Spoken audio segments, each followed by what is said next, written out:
Hey, I decided to do a quick walk around of my 1965 International 606 diesel.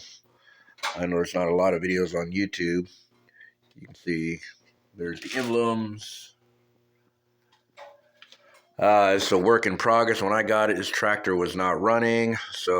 And then I'm just getting things going while the starter's getting rebuilt on it. Hopefully, start will be here in a couple days. First thing I noticed when I got it is I had some leaks all on the bottom here. I was draining diesel out of the bottom. This is a fuel tank. It's upside down, of course. And there's when I ground it down, there's a bunch of little pinholes. And so I epoxied those not epoxy, but JB welded those, repainted the bottom of the tank. I'm going to reinstall it today. The fuel filters were completely plugged and nasty. I'm surprised they could even let fuel, so I had to drain those, flush them out with brake cleaner, and then more fresh diesel, cleaned them really good, cleaned all the lines between the tank, the two fuel filters, up to the injection pump. I got to crack all these injectors here and bleed all that fuel, because this fuel is probably 15 plus years old. Working on redoing the wiring for the gauge cluster right at the moment on it and getting new gauges ordered. Had to put a new thermostat in the thing, rewired the lights, so the lights are all wired in now.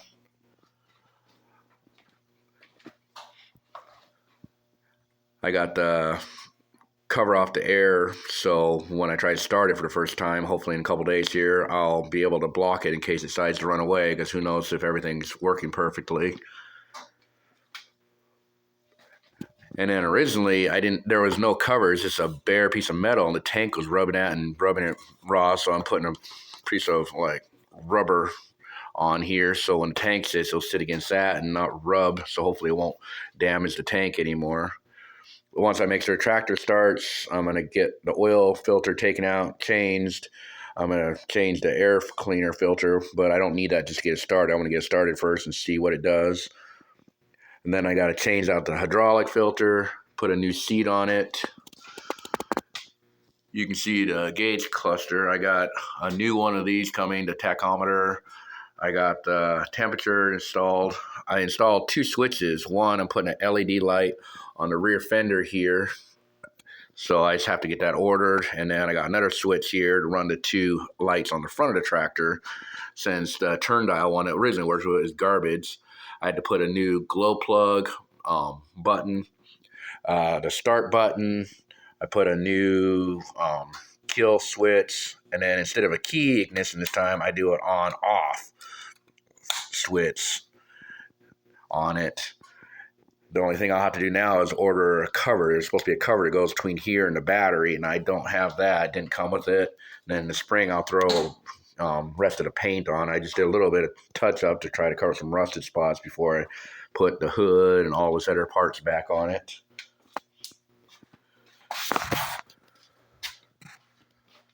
Tank's not perfect, but it's covered. It'll keep it from rusting, and it's covered up with all the hood that I still got to throw a coat of paint on the hood. I painted the side white fender parts for it. This tire is garbage as well as paint, because I set stuff on it and painted, because I got to replace this rubber on it, so I didn't really care. I took the tire weights off this side. My garage is so small on that side, I haven't been able to get those off. I got to pull a tractor for it once it's going. And then everything in the back seems good. I'm going to have to replace the hydraulic connectors, because these are all C's. Found some on Amazon. They're like $35 for these two connector parts here, so I'll replace those. And the 3-point, I reran my new wire for the light LED, painted this area so I can put the plate back on, and then when the LED light comes, I can mount it on a bar here, so when I'm out raking with the tractor, I can actually see what's going on with the rake behind me in the evenings when it's dark. So that's just the first part. Hopefully in a couple days here, I'm going to do a will it start video, because like I said, this tractor hasn't been started in probably 10, 15 plus years right in there. So we'll see what happens. But that was just a quick walk around for now. I'm going to go ahead and start putting some of these parts back on and putting the fuel tank in it and so forth and getting it ready. So Friday when my starter gets here, I can try to get this thing started. I'm sure it'll take a lot of starting fluid and cranks before it'll still want to start. But yeah, that's the 1965 International 606 diesel. Hopefully see cranks and runs.